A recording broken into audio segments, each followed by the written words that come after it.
What's up, my Blender artists? Let's talk about how to get good at something like Blender. Do you ever wonder why some people try learning something like Blender or Photoshop or any other seemingly complicated program but never quite get past the tutorials to making their own projects? I mean, you spend all this time following interesting tutorials, but it takes forever to get to some kind of mastery. Why? Why is that? Well, let's think about it. If you were learning to draw, how much of your time would you spend following step-by-step instructions? If you were learning to paint, how much time would you spend following someone else paint stroke by paint stroke? That's an easy answer. You would spend very little time mastering a skill by following along step by step to anything. You would train those things the same way you would anything else. You would learn simple techniques and do it over and over until you have gained some kind of competence with it. My friends, why the endless YouTube tutorial loop? Never mind the fact that you have forgotten most of the steps the minute you finish, if you finish them at all. But we're going to do things differently here. We are going to do what I call technical skills training.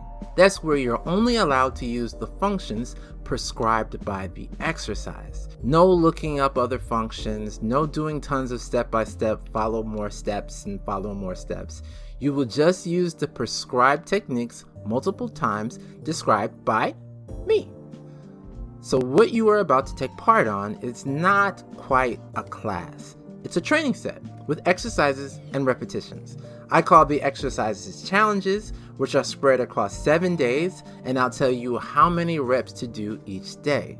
Some days you'll get a level up where I tell you a way you could have done what you just did much easier, but don't skip to the level ups. Remember, what you want is mastery of the art form, not just an interesting project at the end. That brings me to what we're going to do. We are going to make an isometric room, and during the 7 days I'll cover modeling, materials, lighting, and rendering. That's enough for you to get started making your own models without referencing back to tutorials every 5 minutes. At the end of each challenge, please upload your screenshots somewhere I can see them and provide a link in the comments. I will give you a personal shout out in my next video. I do have a Blender Speed Key cheat sheet absolutely free you can get by clicking the link in the comments. Let's start training.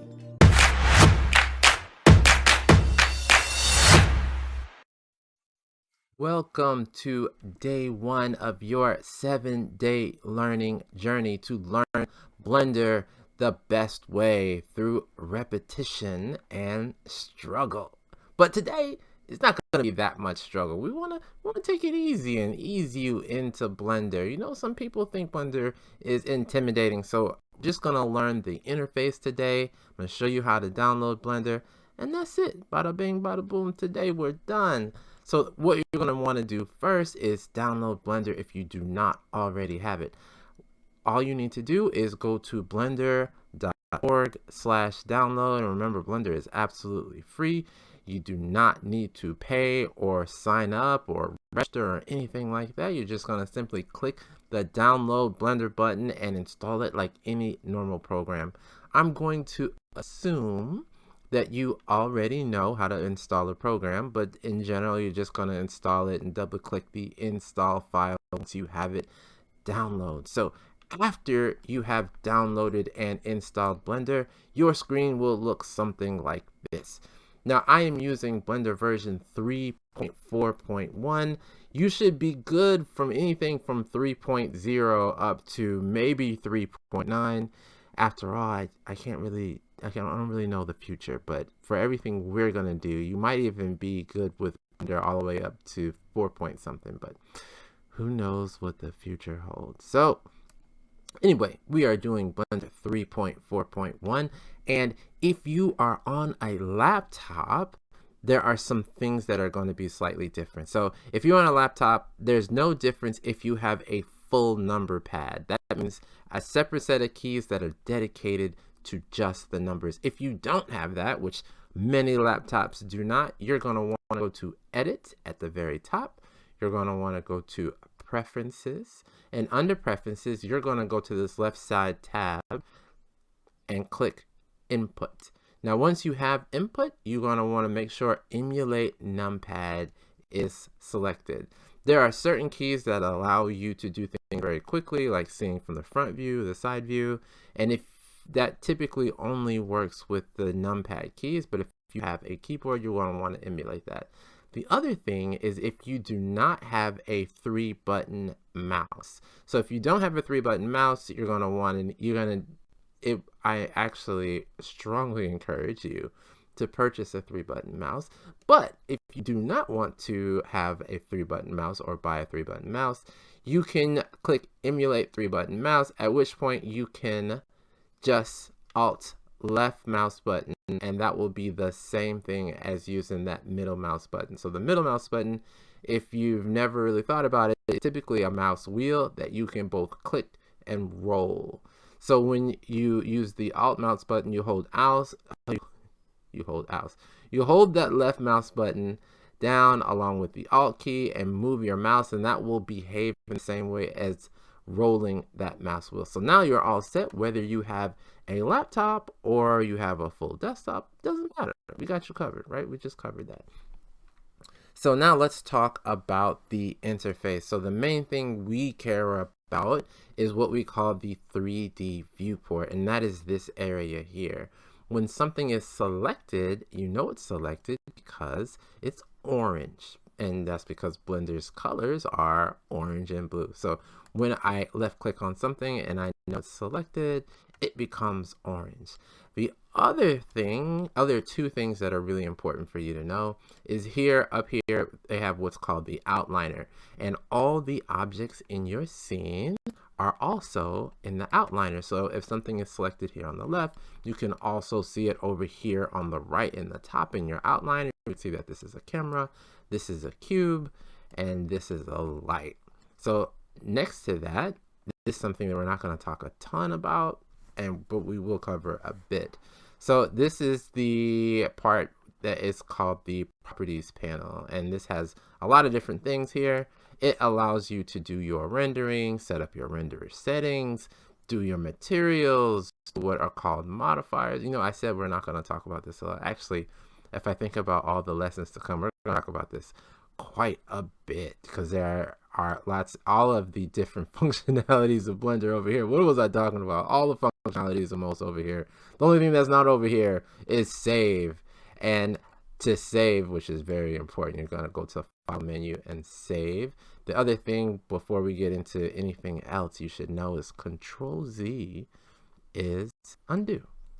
So just so I can make sure that you can see everything here, I'm going to turn on those screencast keys. Make sure you can see everything I'm typing. So, okay, that covers the different parts of the interface. Let's talk about how to move around in the interface. So if you want to rotate the interface around, you're going to hold down middle mouse button. That's that we're going to push that down and move your mouse around, and that's going to rotate it around. The other thing is if you are off center and you want to center everything, you're going to hit numpad period. That will center it, and now it will rotate about that one thing. So numpad period, after it's selected, it will rotate about that. So that helps there. So if you have a laptop, that is not going to work for you. And I think in interest of not making this overly complicated, I'm not going to show you how to change that in your preferences, but you don't really need it. You can work with Blender fine without what's called frame selected. If you want to know what key that is for a laptop, just Google frame selected. It's really easy to change. I'm saying it's easy and then I'm not showing you, but it's really easy to change. I just don't want to complicate things here. So middle mouse button is to rotate the scene. If you want to pan the scene, which is just shift it around, you're going to hold down shift and middle mouse button. That will kind of shift the scene around. See what I did with that? Shift, hold down, shift. So that will shift or pan the scene around. If you want to zoom in and out, that is simply rolling that mouse wheel. So we got rotate, holding the middle mouse wheel. We got panning or shifting, which is shift the middle mouse wheel. Sorry, hold shift and middle mouse button, so pressing it down. And then zoom is rolling the middle mouse wheel. So that is how you get around the interface. Now let's talk about objects. So in the 3D viewport and also in the outliner, we can see all of the objects that are in our scene. And we know they're selected because they are, say it with me. I don't know, you probably didn't say it because you think I can't hear you. And you know, I can't hear you, so there's that. But they're orange, right? So we know that they are orange because, I don't know why I said that. We know that they're orange because they're orange. And that tells us that it's selected. So when it is selected, if you would like to move it around, the speed key for that is G for grab. And I'm showing you the speed key because it's really, it's much easier and you're going to do this a lot. So the speed key is a much better resource for doing that. I'm going to hit escape to undo that, but you hit G for grab and then you can move it around. But moving around an object in three-dimensional space it's kind of weird because if you're not shifting the scene around, you don't really know where you moved it to. I'm going to control Z there. So typically when you move something around, you want to restrict how it's moving. So I see hit G here, and then I hit X, which means I can only move on that X axis. And this is a theme that repeats itself for almost everything I'm going to show you today. And then we know for a fact where it's moving, right? So I can hit G, and then I hit Y, and it's only moving on the Y axis. So I know now that it is still centered on the other axis. It's just only moved in the Y. I can say G, Z. I can do the same thing. All right, so that's how you grab. Now let's talk about rotate. So if you want to rotate an object, you hit R for rotate. And once again, if you rotate in free space without restraining any of the axes, you don't know really what you're going to get. So the best way to do this, just like grab, is to hit R for rotate and then hit the axes you want to restrain it to. So I hit G and I hit R and then X and it's only moving in the X. I hit Y and it only moves in the Y. I hit Z and it only moves in the Z. And if I didn't say this before, you're just going to left click to make that, to lock in that change. So R for rotate, then the axes, then left click, then you got it. Boom, bada bing, bada boom. You got whatever rotation you were going to do. I'm just going to undo out of that. So we're starting with the same scene. So there you go. That is how you move around an object. The other thing is if you want to scale the object. So scaling, you can guess this key here. It is S, right? So scaling is S, rotation is R, and moving around the object is, nope, it's not M, it's G. So grabbing the object. Think about grabbing, scaling, and rotate. And scaling is, you can do fine if you want to scale it along all axes. You just need to hit S. If you want it to go just on the X, if you want to just scale it on the X, you hit X. Y, like I told you, this theme was going to repeat itself, right? So X, Y, and Z, and then we're going to left click to lock that in. So that is zoom, sorry, not zoom, scale, which is S, rotate, which is R, and then grab and move, which is G. So that is how you move an object around. Let's talk about how to delete an object. If you want to delete an object, you can hit X after it is selected and simply hit delete. If you want to add an object, Shift A, and then you can select what kind of object you want to add. Right now for you, I would suggest sticking to these meshes. That's what they are. I'll talk a little bit about why we call them meshes in a moment, but you can add any of a number of different types of mesh here. And you can see that I just added a sphere. There's multiple types of spheres and multiple types of mesh. So the other thing is that these different things are also here on the left. If I hit M, I can now move it by hitting these arrows. You might prefer to do it this way. It takes a little bit longer to constantly go over here to do that. And then you can also do the same thing with rotate, right? So now I can select the axes I wanted to move about, and I can do scale in the same way. So if you don't want to remember the speed keys, you have these options over here as well. So that covers how to add an object, how to delete an object, how to rotate an object, how to scale an object, how to move an object. You know so much already. It's only been like, I don't know, like 5 minutes or how long? Oh, dang, it's been like 12 minutes, man. I'm talking a lot. But we're covering a lot. We're covering a lot here, right? So if Blender ever gets away from you, and sometimes it will when you're brand new, you don't know how to get back to where you were and you just want to start over, you can always do File, New, General, and I'm not going to save this because I don't really care, and that will reload that initial scene. Now sometimes you don't want to do that because you don't want to delete everything, but sometimes when you're just learning Blender, you hit some weird key, you don't know what that key does, and you just want to start over. It happens when you're first starting something. So that is how you do it. So now let's talk about edit mode. So before we were in object mode, and we know we're in object mode because it says object mode here. To get into edit mode, I'm gonna simply hit tab with my object selected. So edit mode allows you to edit the very specifics of that object. So what does that mean when I say the specifics? Because we already rotated, scaled, and translated it or moved it, right?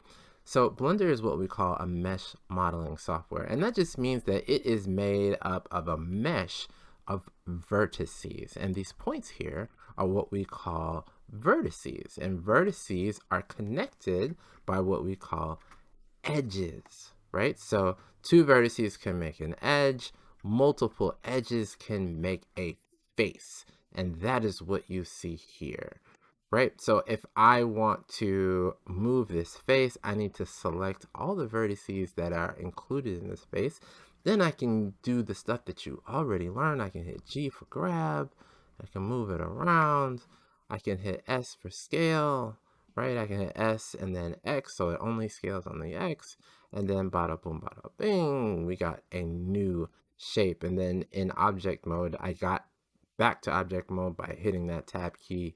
We can do the same things we wanted to do before. Now there's some nuance to this that I'm not going to include because I think it's just confusing at this point. But just so you know, the center of the object, its origin, so it's where Blender thinks the object is as a single point, is where this orange dot is. So if I hit G and move it around, so Blender thinks that this is the center, and if I hit rotate, it's gonna rotate about that point, if that makes sense. This little piece over here is the 3D cursor, and I'll talk a little bit about that later, but don't really worry about that right now. So that is how to interact with an object. So remember, all you need to do is select however you want to make a change.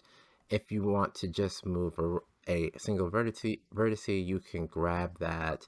You can't really scale a single vertex. You can't rotate a single vertex, but you can grab it. And if you want to do an edge, you can certainly grab that, or you can scale it and you can hit the axes just like before, or scale, or you can rotate it and then the same thing, right? So you got vertices, edges, and faces, and you got scale, rotate, and zoom.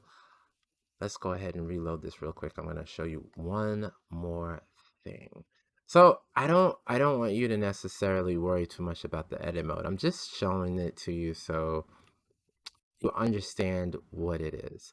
So let's say, and this is the last thing I'm going to show you, that you want to duplicate something. So all you need to do to duplicate it is hit Shift D. Now, as soon as you hit Shift D, you can hit the axes by which you want to move it on. So X in this case, or Y, right?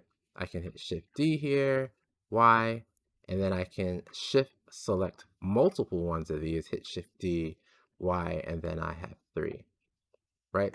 And I can do this, and you can duplicate, that's why we call it Shift D. You can do this for anything. So let's get to your exercise for today. I would like you to create a pyramid, right? Just a pyramid of blocks. So you can just simply select some boxes, or bloxes, some blocks, either way. And you can hit Shift D. I'm gonna hit Z to move them up. I want to create just kind of like a pyramid, but not on all sides. I'm gonna hit Shift D, Z to move this up. And I think I only want one block up here, so I'm gonna hit X to get rid of this. I'm gonna hit G for grab, Y to move it over, and then I have somewhat of a pyramid. So I would like you today to create pyramids of different kinds, at least 3 of different kinds. And the point here is just to get you used to the interface. You don't have to go into edit mode. But if you would like to change some of these blocks like scale, Y to make them longer, if that it seems fun to you. But I just want you to do this 3 different blocks, 3 different pyramids made of blocks, and then 1 additional block structure that makes sense to you. Like if you want to do something like the pyramids of Giza, I say that like it's going to look amazing, but it's just you moving around blocks. It's not going to look amazing. But I want you to do that, and really I just want you to get used to the interface. So, ready, set, go. Day 1, you're almost done. Welcome to challenge number 1. This challenge, should you choose to accept it, you are only allowed to use grab, rotate, scale, duplicate, and the bevel modifier. I'll show you a few other things, but really that's all you're allowed to use. Now, I know you could go on the internet, or maybe you do already know some things that would make it much easier to do what we are doing. But the whole point of you taking this class is because you want to develop a skill and not just follow a recipe. So in order to follow a skill, it requires that you struggle, and that struggling using the things that you already know, and also to get massive repetition. So there are 3 of these different isometric floor designs that I want you to do. I want you to copy mine for 3, and I encourage you to do 3 additional ones, so 6 total, but at minimum recreating the 3 that I have here, and at best recreating the 3 I have here, and do 3 additional ones to that. Now, once you do the 3 to 5 versions of the floor, you will get a level up, and I'll teach you 2 more skills, or at least a few more skills that would have made it much easier if you would have known prior. But like I said before, that is the whole point. So I'm going to do the first one for you, or at least you can watch me do the first one and then you can do it, or we can do it together. Of course, I'm not actually there, so who knows what you're actually doing at home. So anyway, let's get started with challenge number 1. So we're starting with the default cube. I want to make a base plate for this floor, so I'm going to hit S for scale, and you can see this in the bottom left hand corner. And then I'm going to hit the axes that I want to scale it along. So I'm going to hit Z to scale it along the Z. I'm going to scale that down, and then I'm going to hit 7 to look at this from the above view. Now, when you're working in 3D, it's really important that you constantly change your angles. When I teach this class in person, the students never believe me, but you need to constantly change the angle when you're working in 3D. So I'm going to hit 7 to look at this from above. I'm going to hit S for scale. I'm just going to scale this out about 4 of these squares. Now, it doesn't really matter. I would scale it out though, because making the isometric rooms really tiny might cause some problems. It might not, who knows. But we're going to scale it like that. I'm going to hit 1 to look at it from the front view, and then S for scale again, Z to scale it only on the Z. I want the base plate to be kind of thin. So we got there. I'm going to move it down just below the origin right here, which is this red line here. So I'm going to say G for grab, Z to pull it down. So now I am done with this base plate, and I am moving around this environment, of course, hitting that middle mouse button and moving the mouse around. So I'm going to hit 1 for front view, and now I'm going to create some planks for my floor. So in order to do that, I'm going to use the duplicate speed key. So I'm going to hit Shift D as in David, and I'm going to hit Z, so I only move it in the Z. Then I'm going to hit S for scale and X, so that I am only scaling it in the X. Now everything I can work in the front view here because everything I do is really only thing I care about is the front view for this second, because we're doing a square or something that's like a square. So I'm going to hit S for scale again, Z because I'm going to make this just a bit thinner. That looks like a plank to me. This is not an engineering drawing, so you do not have to be perfect. I'm going to pull that down a bit here. I'm going to say G for grab, X to move it along the X. I'm going to put it on the edge here. So this is now one of the planks that I have. So some of my enterprising students out there are thinking, hey, isn't there a modifier that makes it really easy to copy and paste multiple? Yes, there is. Don't use it. Like I said, the whole point is to get you so familiar with this interface.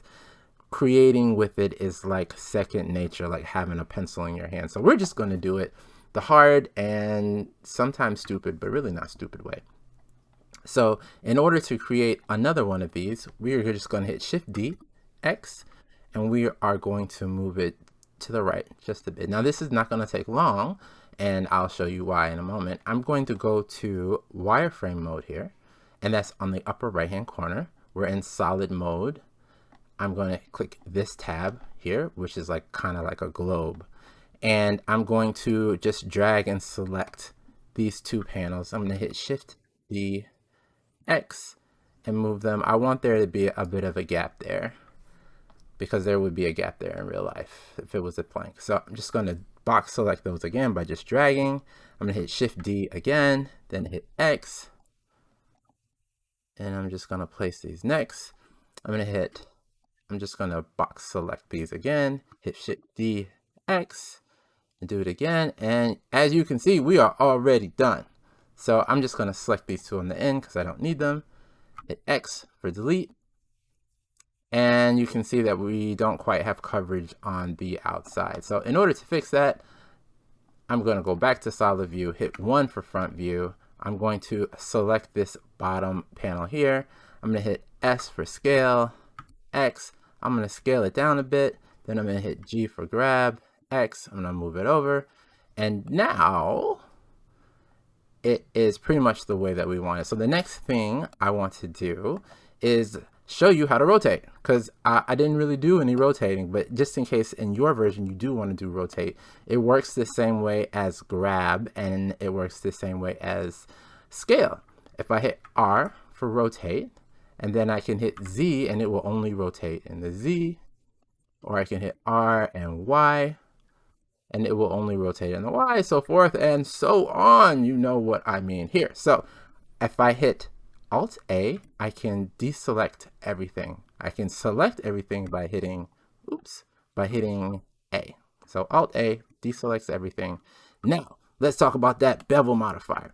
Now, the reason we're adding a bevel modifier is that in real life, nothing has a perfectly straight corner. And the reason that we are putting the bevel modifier on is that when you look at a model and it has really unnatural things like a completely straight corner, your eye see it and it just doesn't look good. It looks fake in a way that's not flattering to your artwork.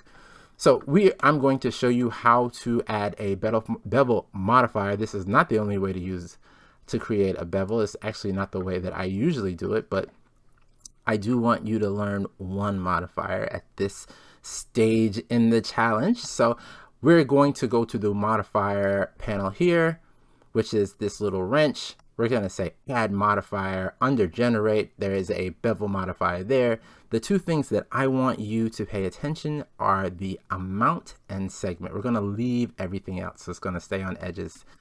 And when you look at this edge, you can see now that there's an extra edge here. There's what's called, obviously, a bevel. So we're going to increase that. So now that there are 3 faces on this edge, and you see how deep this kind of cuts in, that's not what we really want. So you can think of the amount as like the radius of this bevel. So we want there to be like a little bit of roundness here, but not too much. So I'm okay with that. So the next thing we're going to do is add a bevel modifier to our planks. So we're going to do that same thing. We're going to say add modifier. We're going to go under generate. In generate, we're going to go to bevel. We're going to increase that to 3. Actually, let's do 4. And we are also going to play around with this amount. Now this can totally be up to you. I kind of like it like that. So now our plank and our base plate have a bevel, but unfortunately the rest of our planks do not have a bevel. So in order to do that, I'm going to select those that do not have a bevel. So I'm going to hit Alt A to deselect everything. Then I'm going to just drag select. I promise I can do that better. I'm just going to drag select these planks here, and I'm going to select the one that has the modifier we want last. So I'll say that again. You want to select the one that has the modifier you want last. And you can see that it's the special one because it's got this lighter shade of orange. So now I can hit Control L and copy modifiers, right? And the reason I'm teaching you the speed keys is because I want you to be able to move about the interface without having to go into menus. It turns out that a lot of Blender's operations now you can somewhat easily find in menus, but historically Blender was speed key driven, so a lot of the modelers out there still use a lot of the speed keys. So I'm going to show you the speed keys because, like I said, we're trying to build that skill, right? So we don't want you to have to hunt around in menus every time you want to find something. We want you to be able to just know a few of these speed keys and just be able to create. So there you have it. This is our floor. You have 2 other variations, and I would ask that you do 3 more variations.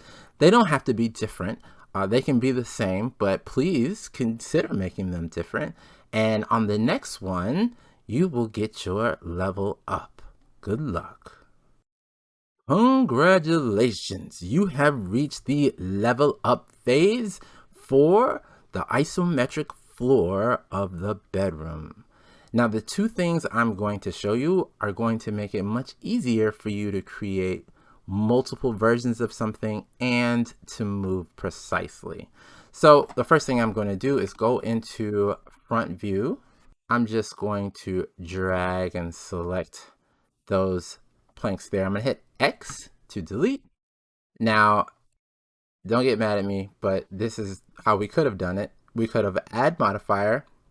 You probably already figured this out, or if you didn't, in generate there's something called array, and the array modifier allows you to create arrays of things that you want multiple versions of, and it potentially can get very complicated depending on how you want those multiple objects to be oriented and situated in space. But for us, we're just going to keep it very simple. So right now we picked fixed count, right? So if we just increase the number here, that makes these planks. All the ones we want right there, boom, we're already done, right? So it was easier. It certainly was easier doing the copy paste, but you know, copy paste gave us variability in the spacing of the planks, which sometimes that looks more realistic than having the computer do perfect spacing every time. So the other thing you can do here, we did fixed count and it's 1. You could of course increase this a bit, which puts more of a gap. 1.1 is too big. We could have said 1.05 and that leaves a gap. That's probably still too much of a gap. So we could have said 1.01, right? And okay, that didn't work. 1.01, there we go. And that puts another gap there, right? So that's one way we could have done it, and it would have given us a very precise number. Now I'm just going to hit the X. This is going to get rid of this modifier. The other way we could have done that, the way we could have moved objects, is we hit grab and then X. And then we can type in a number. So let's say we hit 0.1, right? So 0.1 is not actually what I wanted to do. So sorry, we're going to hit Shift D for duplicate X, and then we're going to hit 0.5, right? So 0.5 is too much. So I would hit Escape, and then I would hit, let's see, do we still duplicate? Yeah. So sometimes when you do that, you want to be careful that you don't create something and have it right on top of something else, because that creates coplanar faces, and it's bad news. Trust me, you don't want coplanar faces. That just means faces that occupy the same point in space. So I'm going to hit grab. I'm going to move it out to the side. I'm going to hit X to delete that, just so we can kind of start over. So I'm going to hit Shift D, X. And if you look in the upper left-hand corner, you can see how far you're moving it, right? So it looks like 0.26 is probably about where I want to be, right? So I can hit 0.26, and that puts it there. So if I hit Shift D, X, 0.26, it moves it exactly that amount. Now, if you wanted it on the other side, you can say Shift D, X, 0.26, and then you hit the dash, which is negative, and that puts it on the opposite side. And that is how you can move things precise distances if you are trying to do that. So I would like you to create another plank floor using the, oh, it doesn't have to be a plank floor, it can be whatever you want, but use the array modifier. So it will be your 6th floor, hopefully. If you are a slacker, it's only your 4th floor. And I look forward to seeing some of the screenshots. You know, eventually we'll get to the point where I'll show you how to do a render, but for right now, just screenshot it. Let me see. I want to see how you're doing, see how good you're getting. I bet you're getting, if you did everything, if you did 6 versions of the floor, you're here in the level up, you're flying around the interface much faster than you were before. So congratulations. Welcome to challenge number 2. Now in challenge number 2, I am introducing you to Blender's edit mode. So before, when we were manipulating objects, we really weren't changing the objects per se. So let's talk about what edit mode is. I promise I'm gonna make this quick, but I'm just gonna give you what you need to do your next challenge. So in edit mode, I'm going to start this by hitting Shift A, and I'm going to add a cube. And if I hit tab, that allows me to go from Blender's object mode to Blender's edit mode. So now I am in edit mode, and things for the most part look the same, but I'm going to click here, which is called vertex select mode. And in vertex select mode, I can see what we call vertices, and vertices are these points here. Now Blender is a mesh modeling software as opposed to a solid modeling software that is used for CAD. If you don't know what I'm talking about, just totally disregard that part. It's a mesh modeling software, which means the objects are typically made of a mesh of points, edges, and faces, and that's what you can see here. So at least 2 points are needed to make an edge. Well, exactly 2 points are needed to make an edge. At least 3 points are needed to make a face, but typically we want to work in what are called quads. So faces having 4 edges. So this is the cube in edit mode, and you can see the vertices, faces, and edges. So you might be thinking, what if I can't see what's behind my object or what's on the other side of my object? So Blender has another mode that we will work in. We mentioned the wireframe mode, but wireframe mode actually doesn't allow us to see to the other side. What allows us to see to the other side is this X-ray mode that we'll click here. And that allows us to see to the other side. So even if we're in solid view, we can still see to the other side if we have this X-ray button on, kind of in X-ray mode. So that's what allows us to see these vertices. And everything you knew before still applies. If I select 4 faces, I go to front view, I hit grab, I can hit scale, I can hit grab and only on the Z, I can do all that same stuff that you learned before. But what I additionally have is the ability to do something called extrusion. So extrusion, the speed key is E. And when you hit E, you can pull another face out of a face, right? And typically when you're doing extrusions, you want to work in face select mode.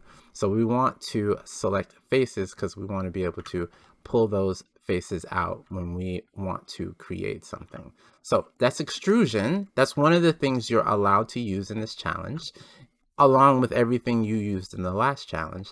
The other thing is something called inset faces. So inset faces is speed key I, and it allows you to put a face inside of a face. So I can put a face inside of that face. I can put a face inside of this face. And now if I hit extrude, you can see that I actually create a hole, right? And if it becomes hard to see that because I'm in X-ray mode, I can simply toggle that off, and then I can take a look at my object, right? So I can extrude this face in, and if I extrude it too fast, too far, you can see that it kind of interferes with these others. So depending on how far you extrude, you'll have to watch out for things like that. So in this challenge, you are allowed to use extrude, inset faces, and one other thing, something called loop cut. So I'm going to delete that by hitting X, delete. I'm going to shift A. I'm going to add a cube. As long as your 3D cursor here is in the origin, we haven't said anything about how to really use the 3D cursor, so it should be still at your origin. If it is not at your origin, you can simply go to view 3D cursor and make sure these are all 0. That'll make sure it's at the origin.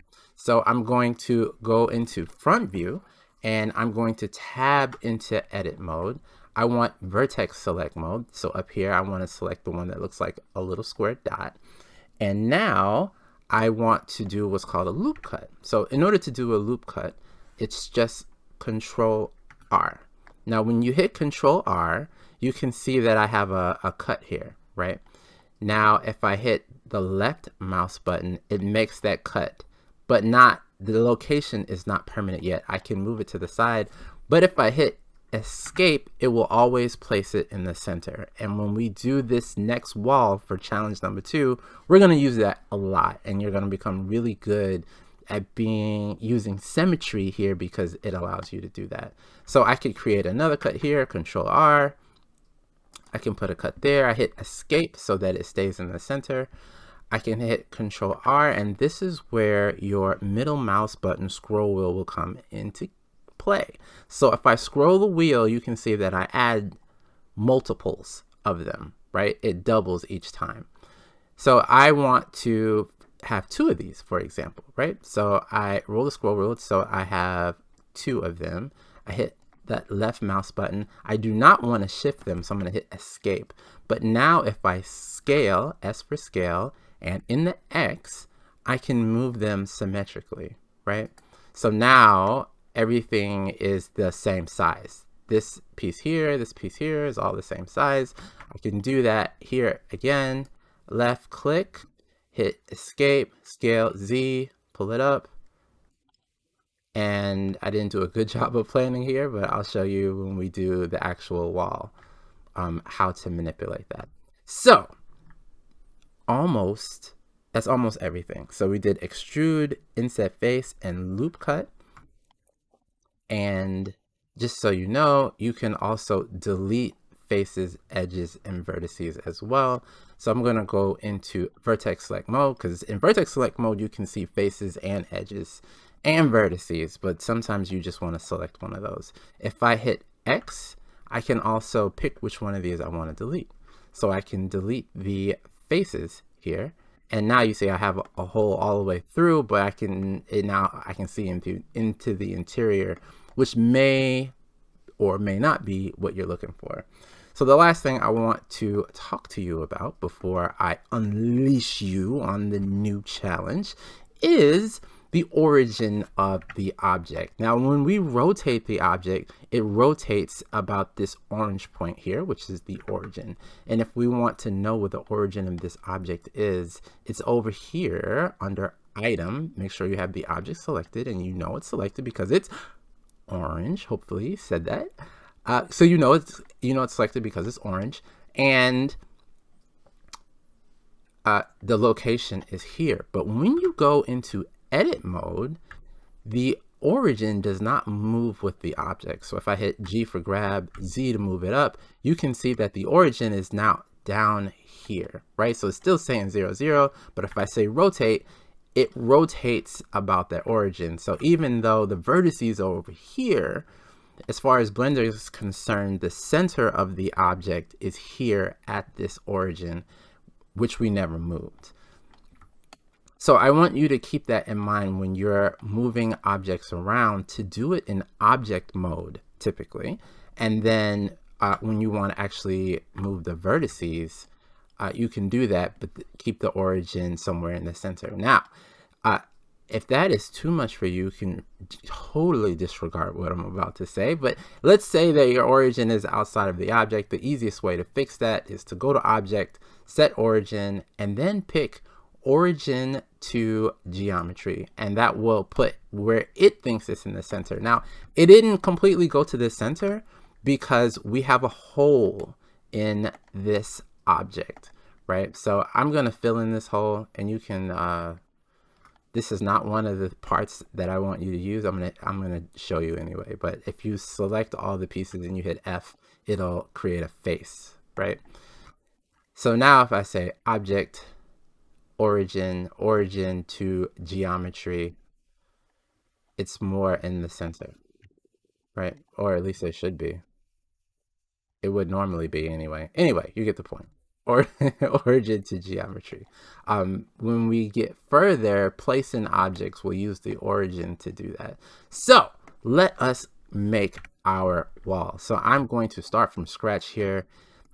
I'm going to hit Shift A. I'm going to add a cube. I want to make it, so over here are my floors. I want to make it the same basic size as those, except now I'm going to do this in edit mode. So I'm going to hit Tab. I'm going to hit S for scale. I'm going to actually make sure that everything is selected because I did not have X-ray mode on. So I'm going to Control Z. I'm going to turn on X-ray mode so I can see.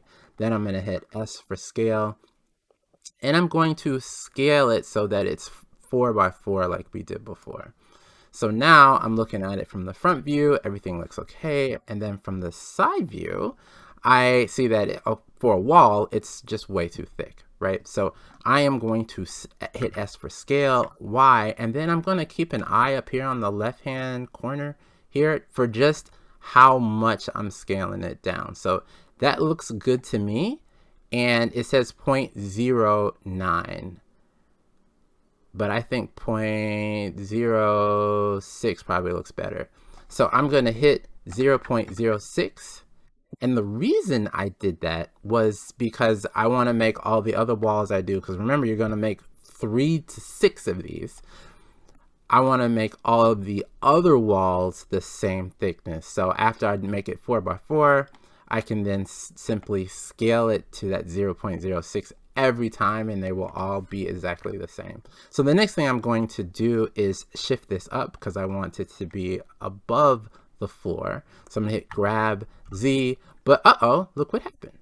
Now my origin is down here. Now you have to decide whether this is useful to you, whether the origin being down here, but since you're new to Blender, why don't we just keep the origin in the center? So I'm going to hit Control Z to undo that. I'm going to tab out of edit mode into object mode.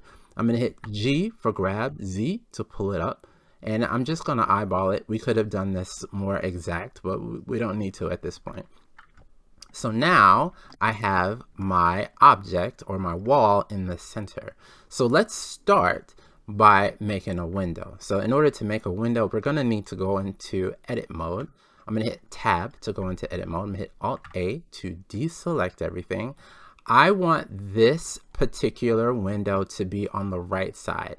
I could make it in the center, and once I show you how to do this, you can put the window wherever you want, but I'm going to put it on the right side. So in order to do that, I'm going to put a center cut here. And I know for a fact that we're just going to put one center. Actually, we're going to put 2 here. And you'll see why in a moment. So we put 2 here, and then I'm going to scale, hit S for scale, X, because we're going to want window panes as well. So I'm going to do that. I'm going to put a center line, a center beam in here for this wall. For this wall, I said that right. And I'm going to hit that left mouse button, hit escape so that it stays in the center. S for scale, Z because I want to scale it in the Z. And I should have paid attention to precisely how much I scaled it by so I can make them the same. So I'm just going to have to eyeball it here. And that looks about the same to me. And that's about 0.1, which is probably about what I did before. Now I need to do that for these other ones as well. So my whole idea here was to do this so that I would have these beams, but I probably should have went about this slightly different, but it doesn't matter. I'm going to put one here, and I'm just gonna simply eyeball that to get that where I want it. And I'm gonna do that same thing for the one down here. Actually, we don't need one down there, right? Because I'm only putting a window here. So I'm going to Control R. I'm going to put this on the right. I'm going to eyeball it just a bit here. And now I'm going to put the pane on the center here of our window. So in order to do that, I'm going to hit Control R to get that loop cut. I'm going to hit left mouse button, escape, scale, Z, and then pull that in just like that. And I want to do that again for the vertical pane. So I'm rolling that middle mouse wheel, left clicking, hit escape so that it stays in the center, S for scale, X to make it move on the X. And once again, I should have paid more attention, but it doesn't really make that much of a difference. So now I have the beginnings of what will be a window. But if I tab out of edit mode, you can see that there's nothing to see here because everything is still completely on the same plane. So that's fine. We will fix that in a moment. But I think if this was our window, it's a little bit too close to the ceiling. So in order to fix that, I know that we're in X-ray view because I can see through the model and I see that this is connected here. We're also in vertex select mode, and that's perfectly fine. I am going to box select these vertices. I'm going to hit G for grab, which you are very familiar with, Z because I'm going to move it down, and I move it down just a bit so that it's not dead center. And we moved all the vertices that were associated with the part that we wanted to, so we are all good there. I'm going to hit Alt A to deselect everything, and you can see now that we have our setup just the way we want it. Now for our window, I want it to have a frame, so I'm going to add one more loop cut here, and this time I'm not going to hit escape because I'm going to go ahead and move that down.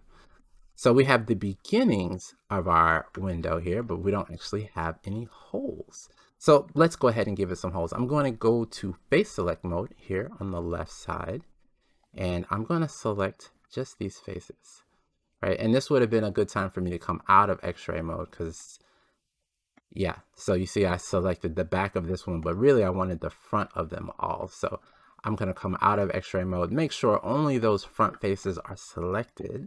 I'm going to hit X for delete, and I only want the faces.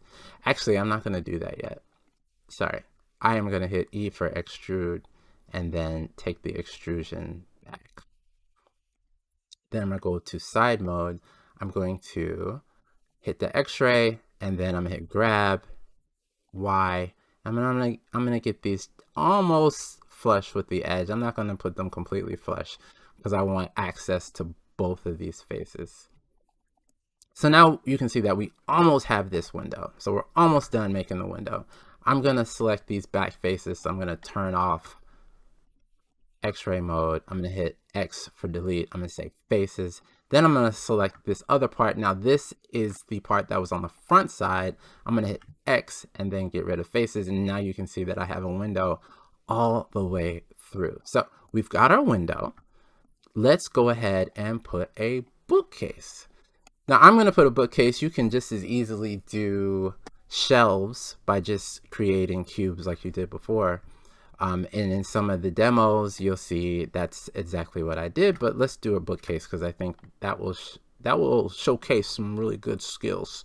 So let's hit Shift A. We're going to add a cube. I'm going to grab that cube and in front view, and we can see that it's too big, right? So I'm going to tab into edit mode, S for scale, X, and I'm gonna pull that size down just a bit. But if I go to side view, you can see that it's way too deep. So we're going to hit G for grab, X, actually Y, and I'm going to go into tab. I'm going to tab into edit mode. I'm going to go to vertex select mode so I can see the vertices. I'm going to hit S for scale, Y, and I'm going to come and bring it down to about this thickness. So you can see that we're just using the same concepts over and over again, and that is the point, my friends. So I'm going to hit G for grab, Y to pull this in. And now I want to make this taller. So before, when we were working completely in edit mode, when we were working completely in object mode, we would have to scale it. And then let's say we wanted to scale in the Z, and then I'd have to shift it up because of where the origin is. But because we are now in edit mode, I can tab into edit mode, Alt A, to deselect everything. Let's make sure I'm in X-ray mode. I'm going to drag select, so either hit B for box or just go ahead and drag it directly, G for grab, Z, and I'm just going to pull it up to where we want it. So I think, why don't we make it a little bit shorter than the window, just because in real life, you probably wouldn't have a bookcase exactly the same height as your window. You might, if you're a baller like that and you can custom bookcases, but in this case, we're going to make it a little bit different just because we can. So now I'm going to outline this bookcase. So like, how would we do that? Because we need circles. Sorry, I said circles. We're not doing anything with circles. Everything is squares. Everything we're doing today for the whole thing is all squares. So now how do I create the bookshelf? So the first thing I'm going to do is create the frame for the very outer piece. So I hit the loop cut, and in loop cut, I'm going to go ahead and hit that left mouse button. I'm going to hit escape, and then I'm going to scale it on the Z here, just to give us the framed parts for the top and bottom. I'm going to do that same thing for the center. So I need 2, so I'll roll that middle mouse wheel. I hit enter, escape, scale, X, and now I'm gonna go ahead and just eyeball that to make it about like that. So now I have the edges of what will be the bookcase. So I'm gonna go back to front view. I'm gonna do another loop cut. This time, this is how many actual shelves we're going to have. So in this case, we would have, let's see, 1, 2, 3, 4 shelves. Does that make sense? Yeah. Does that make sense? Yes. Yes, that makes sense. So let's do 4 shelves, and I'll show you why I had to think about that in my mind as opposed to thinking about it in, I don't know. What else could I do other than my mind? So we're going to loop cut that again. We're going to cut it here. We're going to roll it just to get that one there. I'm going to hit the left mouse button, escape, scale, Z, and I'm going to pull this until it looks about the same.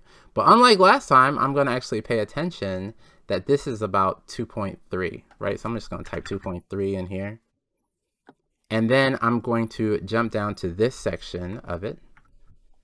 I'm going to roll that mouse wheel, hit enter, so it says, or left click. I'm going to scale Z, and I'm going to hit 2.3 again, just so I know it's the same, right? And this gives us the, actually they're not exactly the same, but they're close.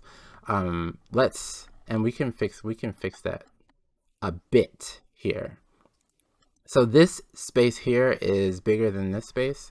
So what we can do is we can simply drag select this. We're in X-ray mode, so we know everything is going to come together. And we're going to grab Z. We're going to pull it up just a bit, and we're going to take Alt A, deselect. I'm going to select these. I'm going to say grab Z, pull these down just a bit. And why don't we go ahead and pull this one down too, just a bit, to make it a bit better. So if I would have planned this better, we would have ended up with them being exactly the same. But it didn't quite come out exactly as I planned, but that's okay. So this is the structure. But if we tab out of edit mode here, we see that we have the cube because we haven't actually made the insets yet. So what we are going to do, we're not going to do inset face. We don't need to because we created this frame already. I'm going to go to face select mode. I'm going to select all the faces that we care about. So I'm going to come out of X-ray mode because that was not helpful. And I'm going to shift select all of these. And then I'm going to look from the side. And now I'm going to go into X-ray mode. I'm going to hit extrude. And we're going to pull these back, not all the way because we want our bookshelf to have a back to it. Now tab out of edit mode. And we have our bookshelf. I'm coming out of X-ray mode. And you can see that we have our bookshelf, right? So we've got our window. We've got our bookshelf. Now, last thing I want to show you, let's make a book real quick. So in order to make a book, we're going to Shift A, cube. And for right now, we're going to actually keep it large. So we're going to grab Z. Actually, why don't we go ahead and scale it down? We don't need to keep it large. So I scaled it in edit mode like we have been doing. And I'm going to grab Y, pull it up, and I'm just going to kind of place it in the shelf. So I tried to freehand move it. That's never a great idea. So this will be the beginnings of our book here, and you'll be surprised at how easy it is to make a book. So I'm going to tab into edit mode, make sure I'm in vertex select mode. I'm going to scale X. I'm going to make it thin like a book, and now we're going to give it some like covers and pages and things. So I'm going to use the same skills that we used before. Loop cut, so Control R. I'm going to roll that middle mouse wheel, left click, then I'm going to hit escape, then I'm going to hit scale X, right? We're doing the same thing we did before, same skills. And now I want to create the spine. So I'm going to Control R again for loop cut. I'm just going to left click, and this time I'm not going to hit escape because I only want one of these. I'm going to move it back. It's going to slide along those vertices, along those edges, and then we have our area here for what will be the spine. And basically we're almost done, right? Basically we're almost done. That's really not that helpful either, is it? So I'm going to select this face. I'm in face select mode, and I'm still in edit mode for this particular object. I'm going to select these faces by shift selecting. I'm going to hit E for extrude, and I'm going to pull it up just a little bit, right? I'm going to tab back into object mode because I want to move the whole object and not have to touch the origin. So the next thing I'm going to do is just select those same faces on the bottom, right? I'm going to hit E for extrude, pull those down, and we almost have a book. So it looks like a book from this angle, but if I grab Y, pull it out, it doesn't quite look right from this angle. Books don't usually look like this. So we're just going to make it just look a little bit better here. And so we don't want the pages part, we just want the edges part here. So there I am shift selecting. So I'm holding down shift and left clicking to get these. And you can see that we have just that part selected. And I'm going to hit extrude again because we're just using the same skills we've been using. And now I have a book, right? So I can go to front view. I'm going to hit X-ray mode so I can kind of see things, but I can't see those lines. And if you remember, we can now go into wireframe mode. So in wireframe mode, I can see where these shelves are a little bit better. So I can place it there. And then I go to side view by hitting 3. grab. This is a big book, but they all don't have to be this big, right? I'm gonna hit 1 to go into front view. I'm gonna drag it over, grab G, grab Z to pull it down. And I see that this is a thick book. It's okay for the book to be thick. I'm gonna hit G for grab. I'm gonna go ahead and move it to the side. Shift D for duplicate. If you remember that, we did a lot of duplicating from the last time. I'm gonna pull this one over and let's just change it a bit, right? I want the book, let's say I want this book to be thinner. So we could scale it, you could scale it, but I want to keep this spacing. So I'm gonna go back into vertex select mode. I'm gonna select just these on the side, and I know everything behind it is selected because I'm in X-ray mode. I'm gonna G for grab, X, I'm gonna pull it over, and now I have a thinner book, but let's go ahead and make it a bit taller. So I'm gonna hit Alt A to deselect everything, B to select, B to box select, G, Z, G for grab, same story, right? Every time. I'm gonna tab to get out of edit mode. I'm gonna Shift D, X to make another one. This one, I am gonna go ahead and just S for scale, X, make it a bit wider. And then I'm going to scale it on the Z. I'll make it a little bit shorter. And this time I'm just gonna G, Z, grab it to put it down. And why don't we use our skills from last time where we used the array modifier. So let's use the array modifier here. And let's go ahead and make 6 of these books. We'll give it a little bit of space in between. I'm gonna hit Alt A. I'm gonna go into solid mode, check this off of it. And this is not bad, right?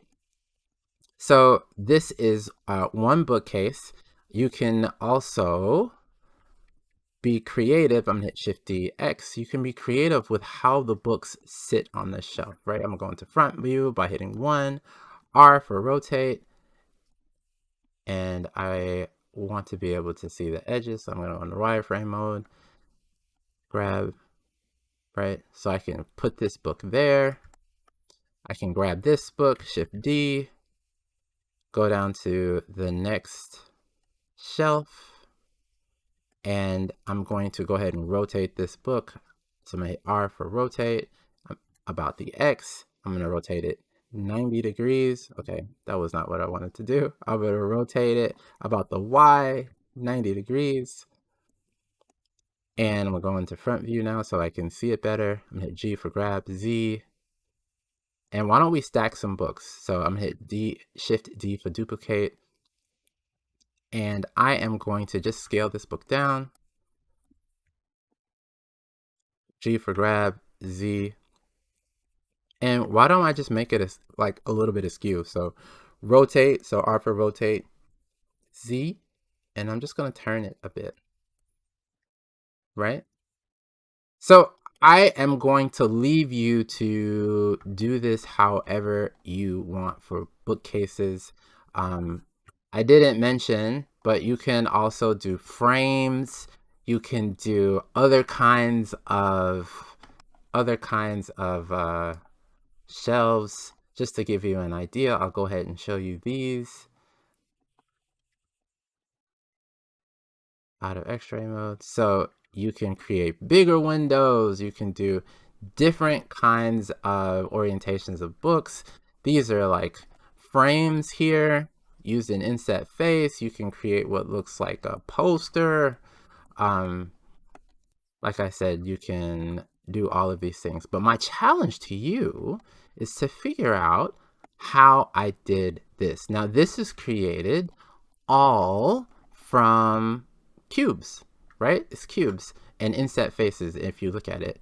And even these are also cubes. If I tab into edit mode, you can see that it's also a cube. But what you'll see here is that I use the bevel modifier. So I'm curious of how you can create these different walls. You want to make at least 3, hopefully more than that. And I'm curious of like what kind of stuff you can put on the wall. All right, there's your challenge. So remember, don't go on the internet. Use only extrude inset face, loop cut, and the stuff that we already know. Ready, set, go. Welcome to challenge number 3. So in challenge number 3, we are going to continue to create things for our isometric room. We're going to actually do furniture. Now here you can see an example of some of the furniture that you could create. I'm going to include silent versions of most of these, so if you need some ideas or you're unsure of how I actually did it, I will do one of these with you. We're going to create this sofa chair, but I want you to create at least 4 pieces of furniture for your room, preferably 6. You don't necessarily have to use all 6, but that repetition will be good. But the first one I'm going to do with you is this sofa chair. So the first thing I'm going to do, I'm just going to make these invisible so they're not in the way.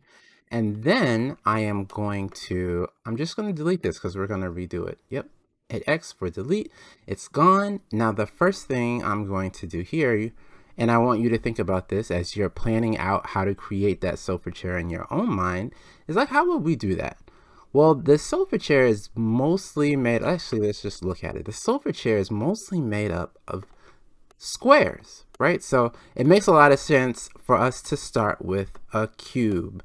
Actually, the whole thing is kind of cubed. So let's go ahead and do that. So I'm going to Shift A. I'm going to go ahead and add that mesh cube.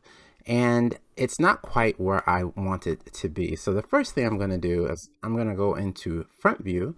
I'm going to tab out of edit mode. I'm going to hit G for grab, Z to pull it up. And I just generally kind of want it to be at the floor.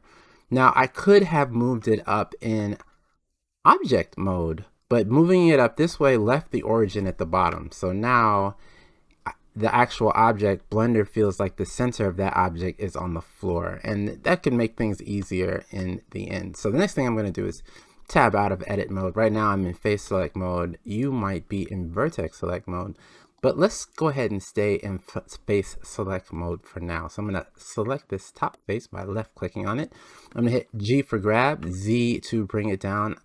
I'm going to click to put that in place. I'm going to hit front view, 1 for front view here, hit G for grab again, Z to pull it down. And I'm pretty much doing this by just kind of feel. Now I'm including reference videos so you can look at the relative size of everything.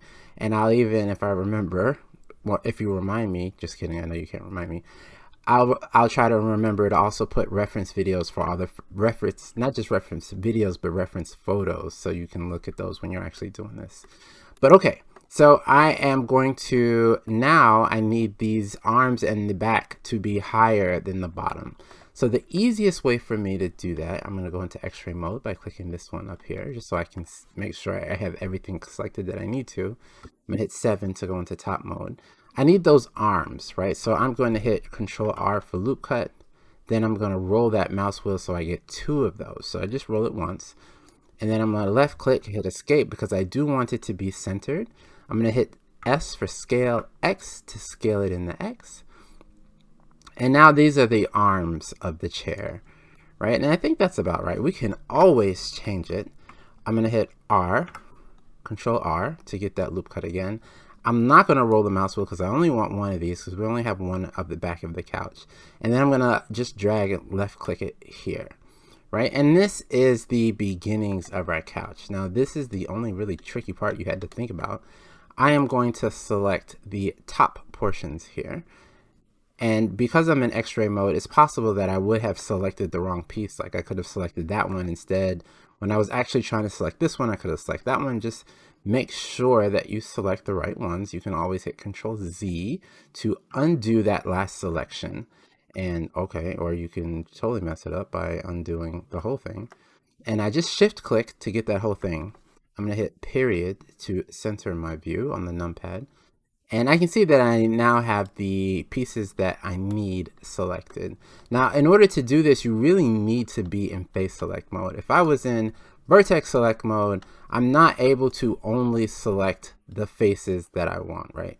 So if I tried to do this in vertex select mode here, I know I promised this would be quick, and now I'm showing you all this extra stuff. But you see, I can't select this face. So it works, almost only works if you're in face select mode. So I have these faces selected. I'm going to hit E for extrude to go ahead and bring that up. And right there, I'm going to turn off X-ray by clicking this up, the X-ray icon up here. You can see that we basically already have the general structure of our sofa chair. So the next thing I'm going to do is create the cushion for this.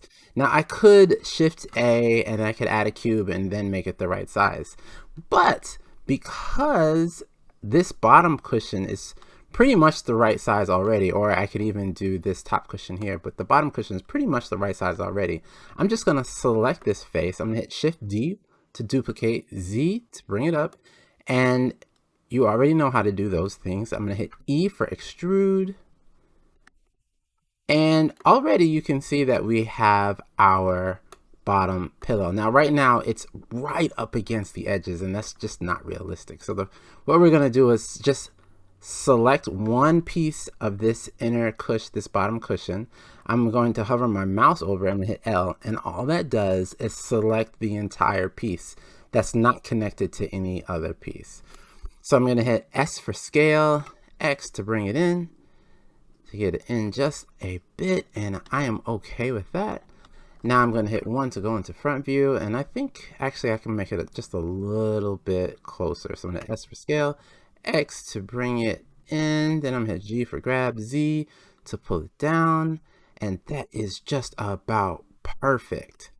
So the next thing we're going to do is create the back of this, and I'm going to do it pretty much the same way here. I'm going to say Shift D to this back portion of the sofa chair. You know, technically I don't know if this is really called a sofa chair, but you know, I'm a modeler. I'm not really a furniture person, interior design person. All right, so I'm gonna hit Shift D and then Y this time to pull it out, right? But I don't want it to overlap with this bottom cushion. So I'm gonna hit G for grab, Z to bring it up. So now that it kind of sits on this pillow, and just like before, it's a little bit too wide, right? So I'm gonna hit S for scale, X to pull it in this direction just a bit, and it's still too wide because I wasn't really paying that much attention. S for scale, X to bring it in. I'm gonna make it about the same as the bottom cushion, and I'm going to hit G for grab, Y because I want it to be close to this back, and that's relatively close. And then can you guess what I'm gonna do next? It starts with an E, right? The only one you know, E for extrude. I'm gonna pull that forward, and now we pretty much have it, right?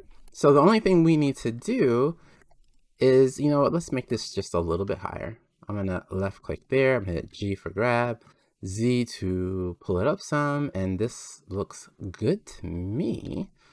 Now this is all one object. It could have easily been 3 separate objects, but I think we're gonna pretty much treat the entire thing the same when we do the materials.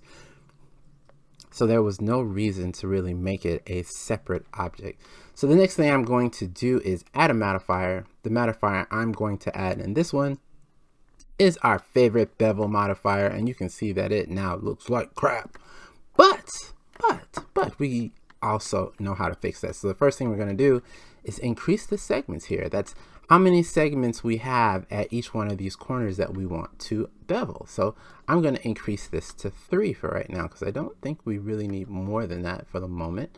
And then I'm going to decrease the amount, right? And I'm just trying to get this to a point that looks good to me, right? And I think that looks good to me. Now, if you wanted this to be smoother, you could increase this number and it will look smoother. There are other ways to make it look smoother as well, and perhaps we will talk about that, but it's really not important. This bevel modifier and the other way I showed you how to bevel is just fine. So now you have this, and we did this in what, 10 minutes, right? And it was me talking a lot about it. You could do many pieces of furniture in a very short time. Just make sure you think about how to create it before you actually start doing it. And I guess I can go ahead and show you what we were talking about before with all the other pieces of furniture. Almost all of these actually come from cubes, right? And if you want to have a look at what the floors and the walls look like to have an idea. Now you're probably wondering, for this isometric floor, how are we going to fit anything other than one piece of furniture? Well, we are probably going to have to do some scaling to get everything to fit. Now, our walls are probably fine because we made sure that they fit, but our furniture is probably on the big side for our isometric room. So we will make sure and fix that. So I can't wait to see you do what you do with challenge 3. Once again, 4 to 6 pieces of furniture as fast as you can spit them out would be amazing. All right, ready, set, go. Welcome to the materials challenge. Now that you know how to model objects, you need to know how to give them some materials. And materials are just data blocks that can be assigned to different objects. Now, I realize that doesn't really tell you much, but what's behind materials are something that we call shaders. And shaders describe the lighting interaction at the surface of the objects, particularly their reflection, absorption, and refraction. That is a mouthful, but I don't really think you need to understand those terms to understand materials, at least at first. Now, what's behind materials are something we call nodes, and this is how Blender's material system works. Now, you don't have to use nodes, but if you want to get into the nitty-gritty and be able to actually create interesting materials that aren't just out of the box, then you need to understand the node system. So if you're thinking about materials and objects, and I just have an object here that has a grid on it for education purposes only. So I have different locations on the object, right? Let's take a location, for example, H5.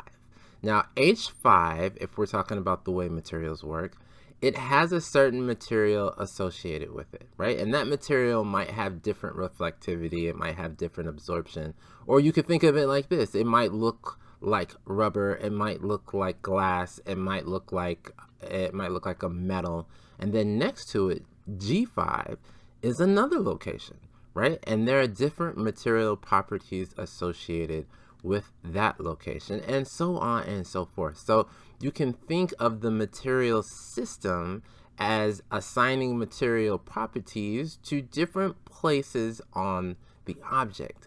Now, what properties you give it and where that is completely dictated by this node system we have here.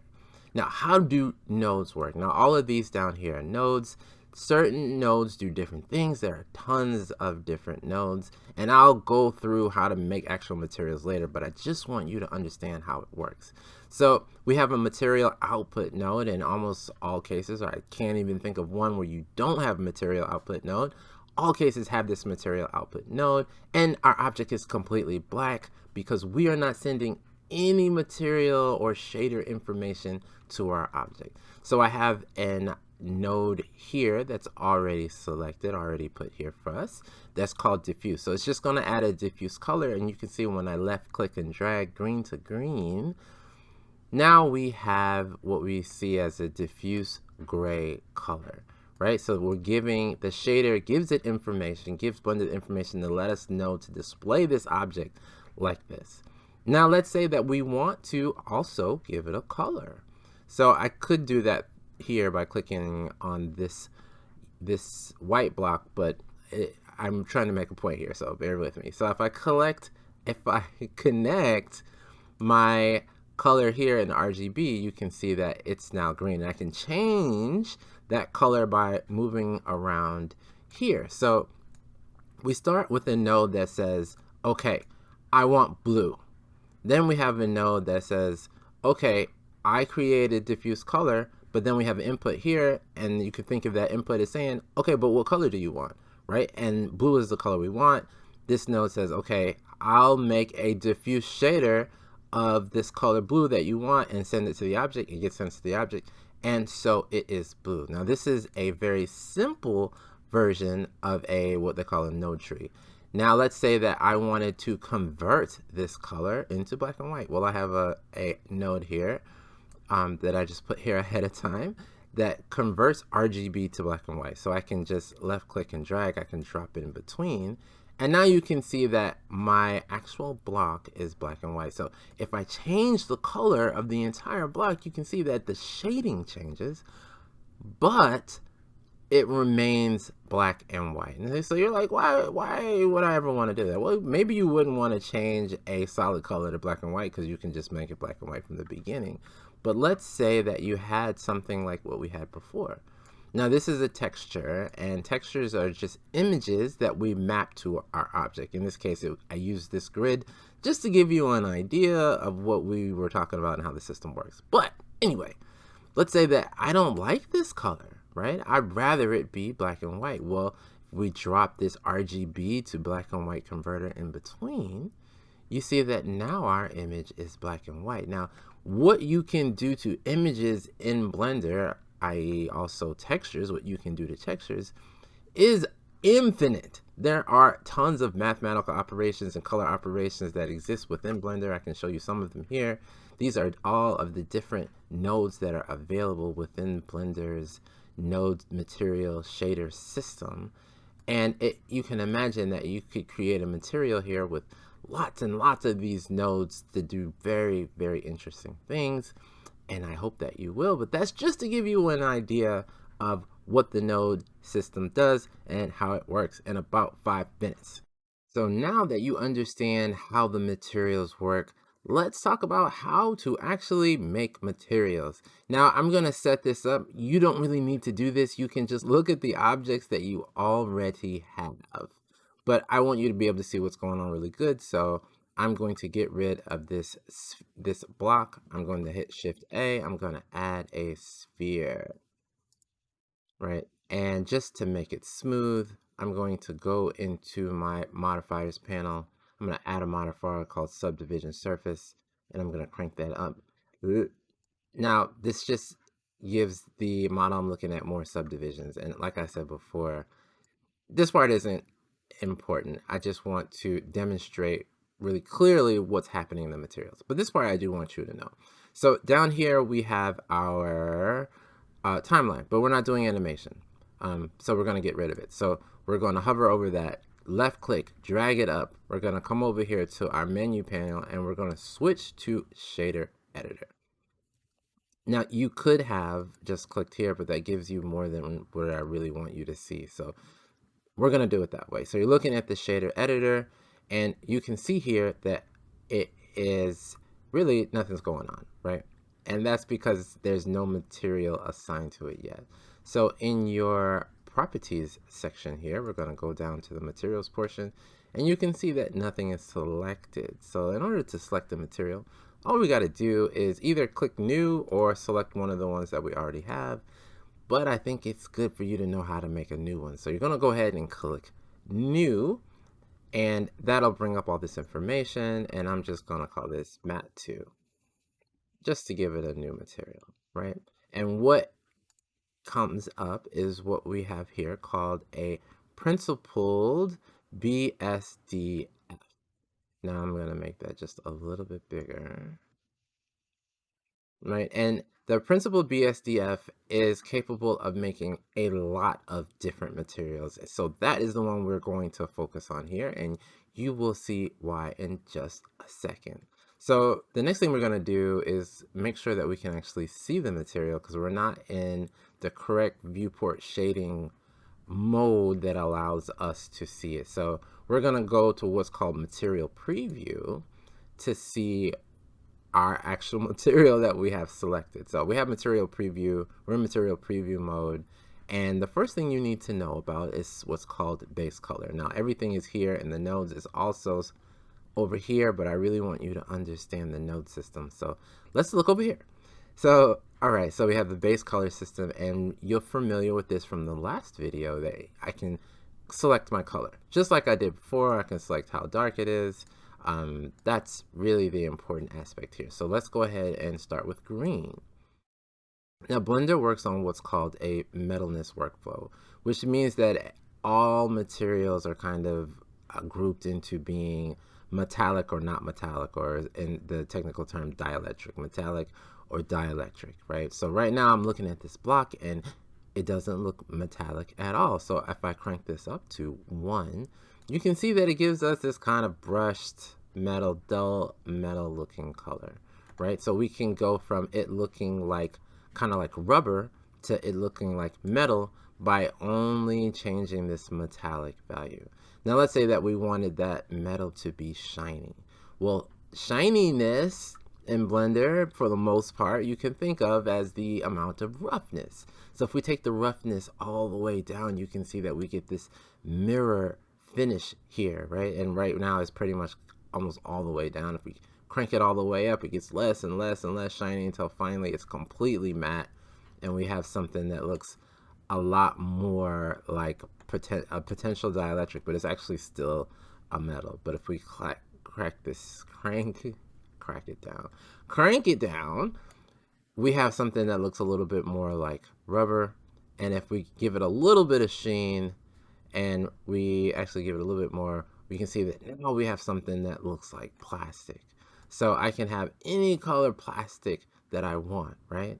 And I can have any color metal that I want. So let's say that I wanted to have gold. Well, gold, I think, is mostly yellow, depending on, how many carats it has. And it's a complete metal. So we're going to bring the metal all the way up. And you can see that we have gold. Now, if we wanted gold with a mirror finish, we could totally do that. We could give it this mirror finish. It doesn't really look like gold as much that way.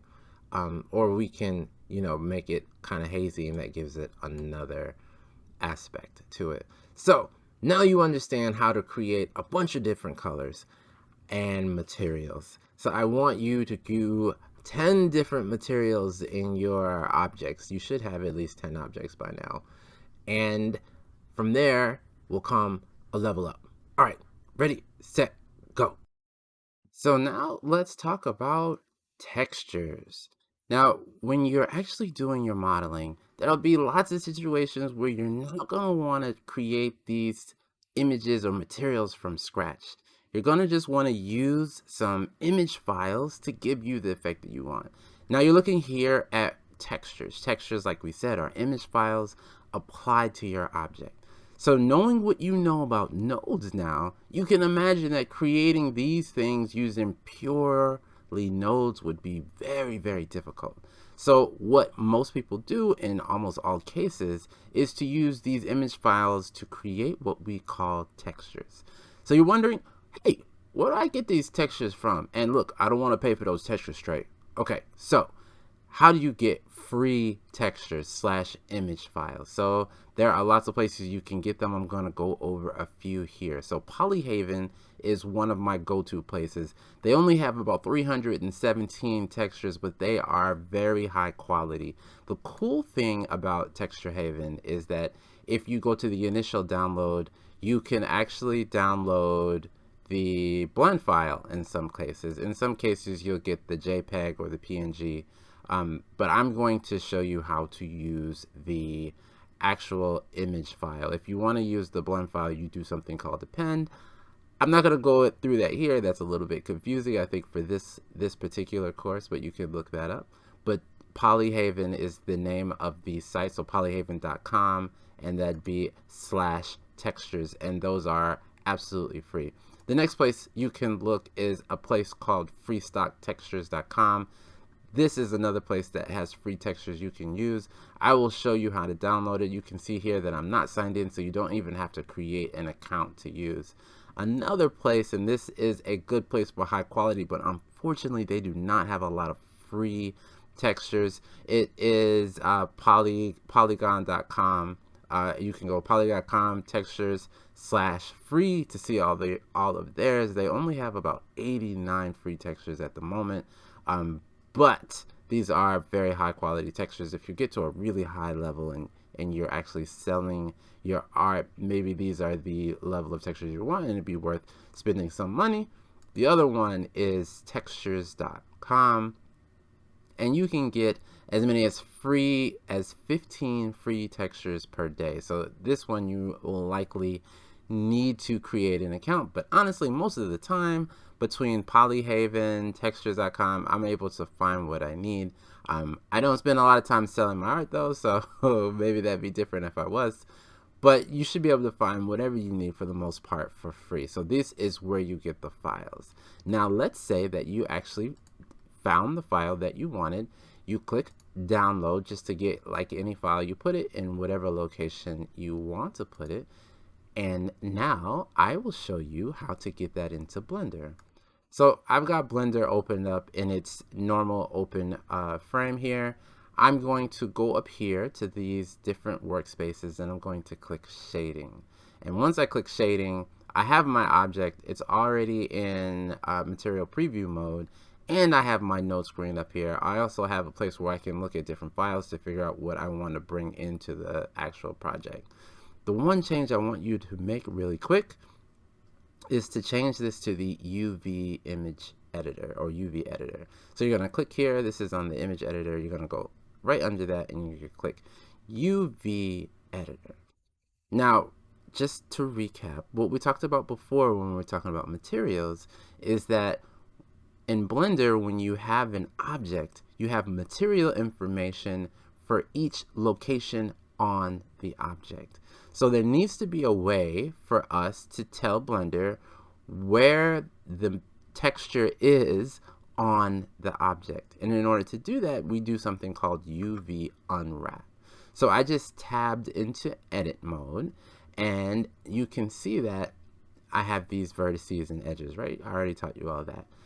But if I were to cut along some of these seams, I could kind of think of it as unwrapping it, right? Like if you had a wrapped GIF and you unwrapped your GIF, you would just have a flat piece of paper. Because if you think about our image, it's a 2D image, right? It's just a 2D image. So we have to take that 2D image and map it to a 3D object. So when we do that, we cut along these seams.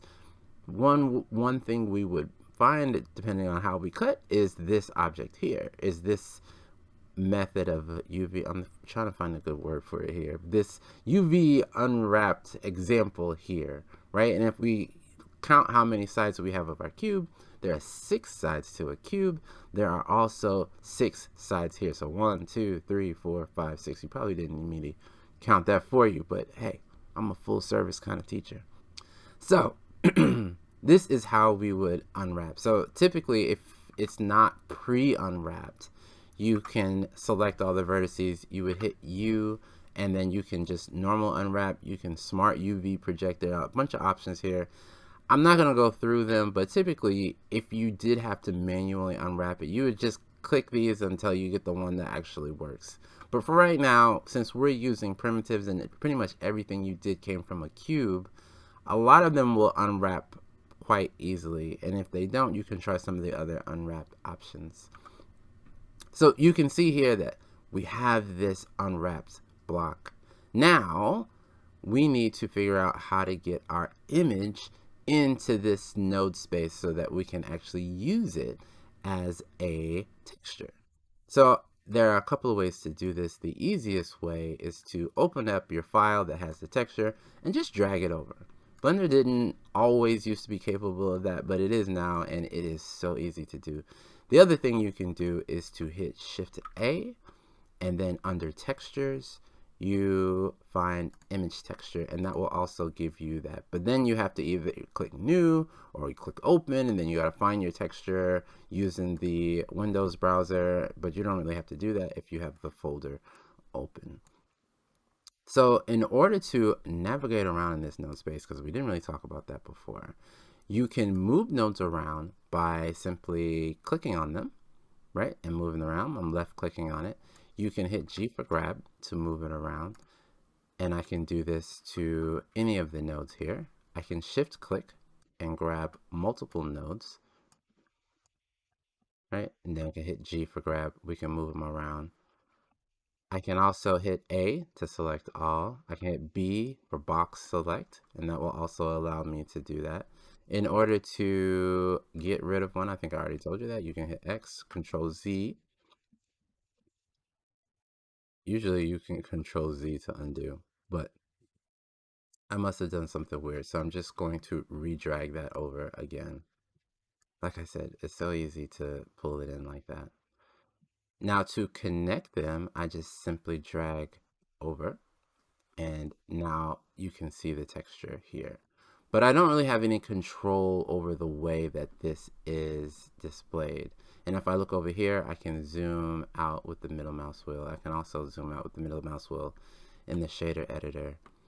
I have some control because I can move around these vertices just like I can in the 3D viewport. I can hit A for select all, I can hit G for grab, and I can move these around, right? But sometimes I want finer control than that. And in order to do that, I need two nodes. So I'm going to hit Shift A. I'm going to hit search, and this is going to save you time a lot of times if you know what node you're looking for. And I'm going to type mapping, and there is our mapping node. So I'm going to connect this to our wood texture image. And you can see here, you can't quite see anything anymore. And in order to fix that, we're going to add one more node. And it's called texture coordinate node. So I'm going to just type in texture and then the beginning of the word coordinate. And then I'm going to connect UV, because we just talked about our UV unwrapping and it looks good here, to our object. Now this gives us some control over how this image is displayed here. So this looks pretty good actually. It's unwrapped in a way that makes sense. It's a little bit weird if you were actually looking at an object, like if you're looking at a wood object, because it has to be cut somewhere, and wherever it's cut, that texture would be different. But if you could only see it from one angle, this is not a bad unwrapping. But let's say that you wanted to change the scale, you could do that here. That was a weird way to change the scale. This one is in another plane. This is also another way to change the scale.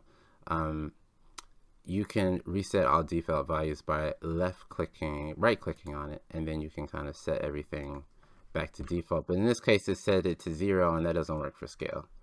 So sometimes Blender doesn't quite know how to do resetting the default sometimes. I don't know why that is. So you can also change the rotation. You can change the location. So this is like if you had your texture and it wasn't quite the way you wanted to do it, this is how you can make some changes like that. Now sometimes you also don't want to UV unwrap, or you're having trouble UV unwrapping. Sometimes Blender's generated UV will do a better job. In this case, so we already kind of jacked this up because we changed all of these values. So if we put them back to the way they were, you can see what it does, what it's doing on its own. And I'm gonna change this one to 0 too. Yep. So you can see that it didn't do a great job, right? It got the front and the bottom, but didn't get it right. So this would probably not be a great option. We would want to go with the UV version. So that, in just a few minutes, is how you can add textures to your object. So I want half of your isometric room objects to have textures and half to have objects that you make from purely using the node editor. All right, ready, set, go. So you want to put lights in your scene. After all, if you want to be able to see anything, you're gonna have to have lights, and honestly, lights is what makes your scene actually look like a scene instead of just looking like a project you're trying to figure out how to do. So let's talk about lights, but before we talk about lights, let's just talk about Blender's different rendering engines. And the two we're gonna talk about are Eevee and Cycles. So in order to see what these look like, I'm gonna go here into the viewport shading, and under viewport shading, I'm gonna pick the render tab, which is this ball over here. And if we are in Eevee, and I have this light, so like, let's go ahead and turn the power up on this light here. And let me turn down the outside light. So if you're looking at this, you can see that the scene is able to, I can change the seat around and things pretty much update exactly as we're changing it. If I hit G for grab and then Shift Z so I don't move this up and down, you can see that as I move this light around, everything updates in real time. And that's why we call it a real-time rendering engine.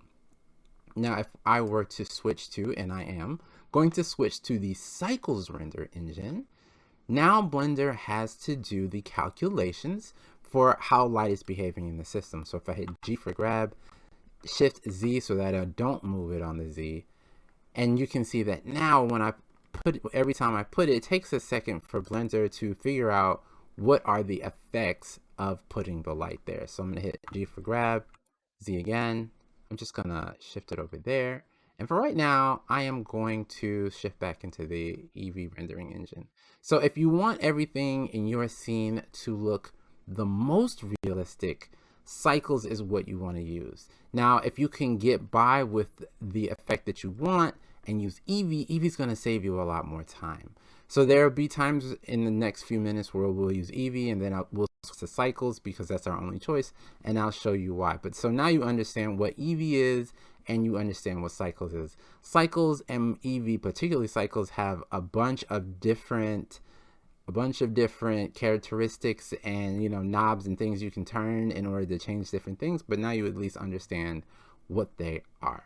So from here, let's just talk about where the light is coming from in our scene. So right now we're in the Eevee real-time rendering engine, and we have one light source here, right? And if I go to our light source properties here under object data properties, I go ahead and select that. And I see that the power is set up to 56 watts. So one way that we can zero this power out or turn it completely off is me to switch that power to 0. And you can see that even though this light is off, I can still see my scene. We're in the render mode right now. So this is what it's going to look like if we turn the camera on and then took an image. I can still see the scene. So clearly all of the lights are not off. So where's the light coming from? Well, the light is actually coming from this surrounding area here. The world itself has a certain amount of light emission, and that's based on the strength and the color. So if I go to our world properties here on the right side, it's this little picture of a globe. I'm going to go ahead and click that, and we see that we have a strength of 1, and we have a color that is not completely black. So we could turn the strength down. The other way we can turn off a light is to shift this to completely black. Now, with this being completely black, we can't see anything, right? And that's the way it should be. There's no light in our scene. We can't do anything. But now if I go to our light source and I increase the light from 0 to 10, we have a little bit of light in our scene. If I can go ahead and increase that to 100, we have a lot more light in our scene. And this now is the sole source of light in our scene. So this is another way that you'll have to understand, that you'll be able to understand where the light is coming from. If you want a completely matte look with no real shadows, then you can use world lighting. But if you want it to look more realistic, then you have to go easy on the world lighting and more realistic, not completely realistic, but a little bit more realistic with the lights that you have in the scene. So let's talk about how to put other kinds of lights in your scene. Real quick, before I do that though, you have a few options here of different light sources. So this is a point light. You can also have a spotlight, and you can control, you know, where this is. You can also control what color it is. You have an area light, and then you have a sunlight. So the sun is a little bit different from the others. The sun comes from as the same angle from everywhere all at once. So 100 is a lot for the sun. If I turn this to 20, you can see a little bit more clear that this is kind of how the sun would work if it was coming from somewhere outside. So now let's talk about how to put other lights in the system. So just for a moment, I'm going to come out of our render mode, and I'm going to hit Shift A to add a plane. We are going to make this plane a light source. So in order to do that, it's a bit big right now. I'm going to tab into edit mode. I'm going to hit S for scale. I'm going to scale it down.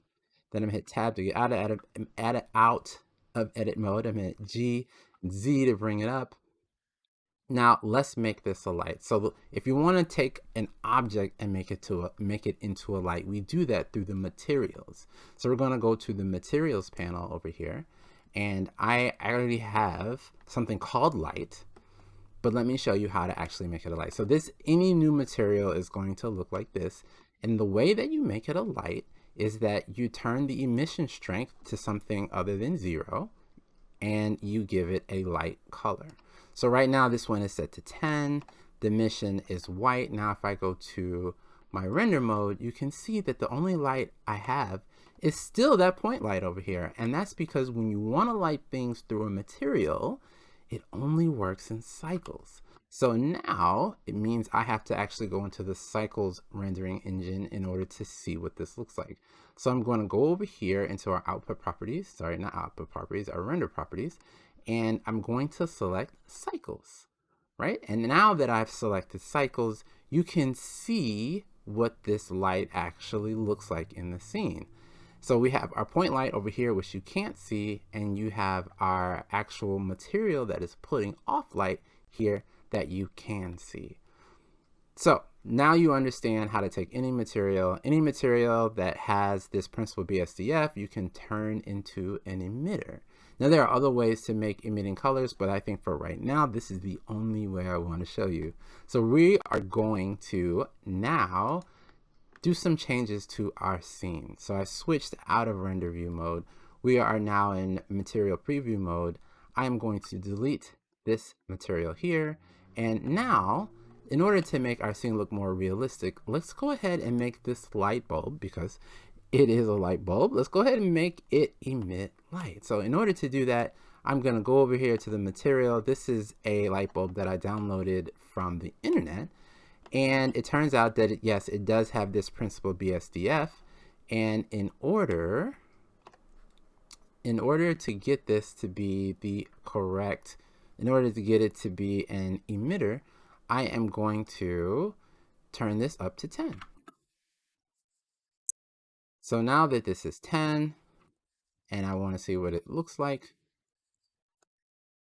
and I have it selected, I'm going to go to our render properties mode, or our render mode, just to see what this looks like. Okay, so that looks good, but we can also see that our lamp shade is actually blocking the light.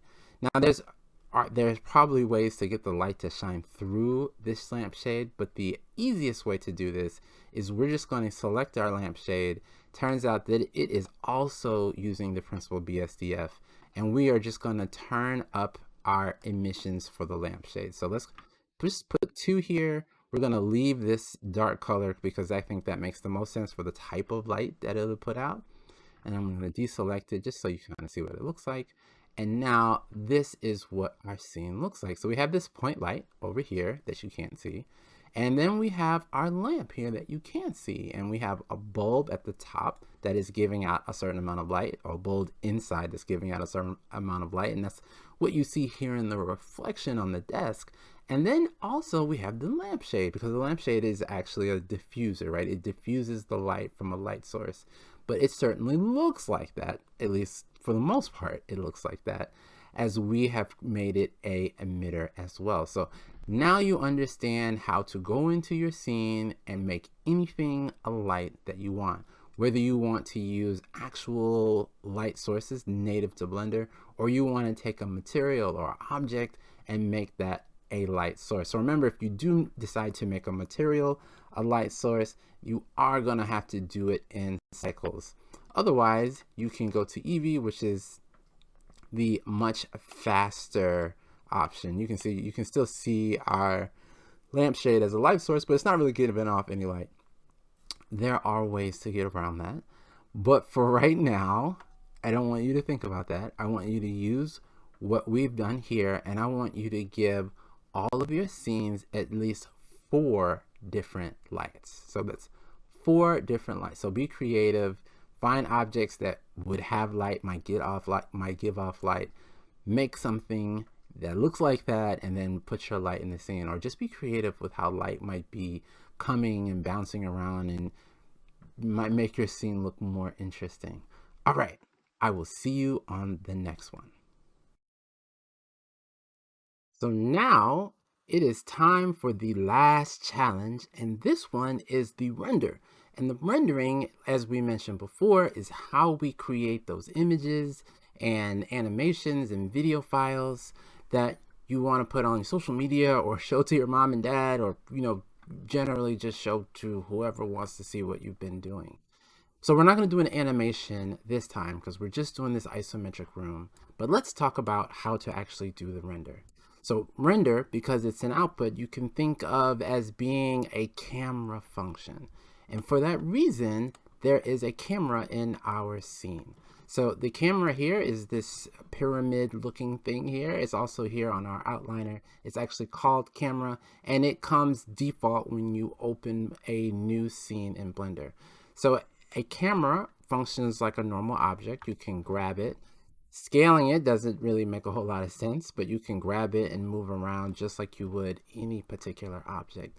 But the best way to move an object around or move the camera around is to hit 0 on the numpad. And that puts us in camera view. It just means we're looking through the camera. And just now I hit shift and middle mouse button to kind of center what that view is. And then if I just use the middle mouse button normally, I can shift around our scene. If I hit 0, that puts us in camera view mode. And then you can just rotate the scene to get out of that.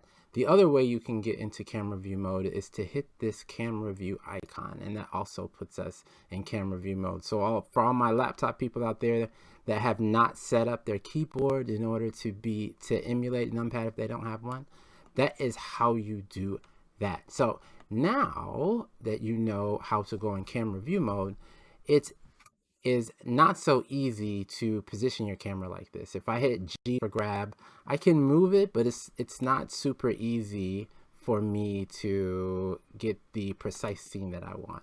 Now I'm just holding down the middle mouse button and I get this zoom effect, but I can't really get the scene I want. So the best way to do that is to, in this side panel here, under view, go to camera view, right? So camera to view.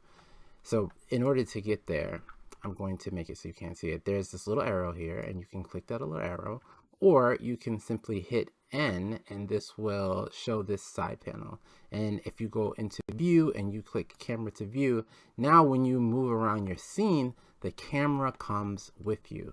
So right now, let's try to figure out the best shot that we want.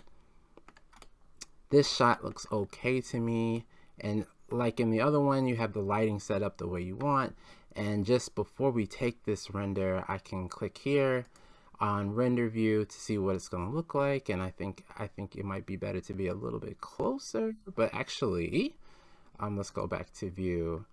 I am going to unclick camera to view to leave the camera where it is. And I'm just going to bring my screen a little bit closer so I can get a better idea of what this looks like. Then I'm going to click camera to view again. Now we're a little bit closer to see what this looks like, and this is not bad.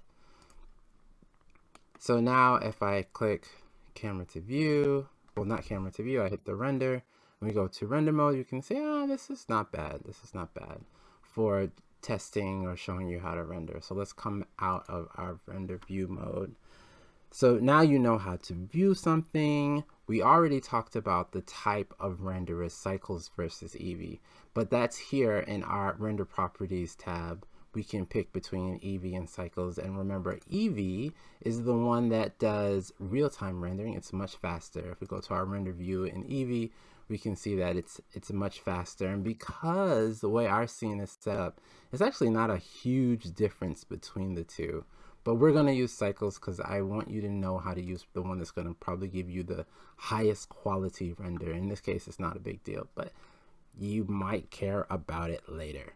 So the other thing is GPU compute. If you have a good GPU here, you can select GPU compute. The next thing is the number of samples. So when your computer is doing this rendering, I'll go into it again just so you can see this. So you can see this number over here, that was number of samples. It went really fast, but it is rendering a certain number of times. And by number of times, I mean there's a certain number of calculations or times it goes over the scene when it's actually trying to do the render. So the more times that it does this per scene, the better the quality typically is, but the longer it takes. So this is a really simple scene. So I have viewport rendering set to 1024, which is actually a lot, but it's not bad. It's not bad. It goes super fast because it's a really simple scene. Denoising helps take out whatever aberrations there are, and sometimes there are artifacts, or just the fact that it is not had enough samples to create the best effect, you can click this thing called denoising, and that will take care of a lot of those. So those little dots that you saw here, some people call those fireflies, and hitting the denoiser takes care of that. But this is just in the viewport. We haven't actually done a render yet, so I'm going to unclick that so you can see what it looks like when it's done 1024.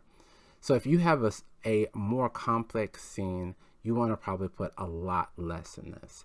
Now, to actually do the render, we look over here at our render settings. So right now, max samples is set to 4096. If we had a complex scene, there's a good chance 4096 could take days, because that's a lot of samples. You might want to put something like 50 in, but I'll show you what I mean in a second, and you can go ahead and click the denoising if you want a better scene and a better render, or if the number of samples is not enough to give you the quality that you're looking for. So in order to do a render, you have two ways to do that. You can go under render and click render image, right? And this is going to render the image, and you can see the number of samples here. Like I said, this is a really simple scene, so it's going really fast. But if you have a more complicated scene, a scene similar to the one that I've done in the demo for this, I set this to 100 at most, right? So this comes out looking good. If I had a much more complicated scene, I might set this to something like 50, right? And if I now render, so before I hit this render image, you can also hit F12. So I'm going to do F12 this time. And you can see here, it's done. Right, so it's much faster, and you can see here that it's not that much difference. So we didn't get a whole lot of increased quality because our scene is so simple. So when you're doing this, it's probably good to not be in render view mode when you're rendering. That way it's not trying to do the calculations twice. Maybe somewhere in the program it makes it so that actually isn't happening, but just to be safe, make sure that you're not in render mode when you're actually trying to do your final render. So let's go ahead and do our final render. So I'm going to hit render here, render image. This is only set to 50, but that's okay. And then under image, you can hit save. And this will be wherever you want to save it on your computer. And you might be wondering, well, what kind of file is it that we're saving? Well, when you do the save, you can pick. So let's see. So we'll do render image again. We'll let it finish rendering. Okay, it's done. We'll say image, save, and we see that it's a PNG, right? So we can save a PNG here. We have some options that we can pick over here for different file formats we can use, like JPEG and some others, but PNG is fine. So I can click save as, and then I would give it a name and then go to wherever I want to put it. And then you're done. That's the image. So I want to see lots of renders of the different things that you've made. Change the lighting, change what's in your scene, but I want to see lots and lots of different renders for this. That's it. You made it. Now that you're here, I bet you understand Blender and the interface much, much better.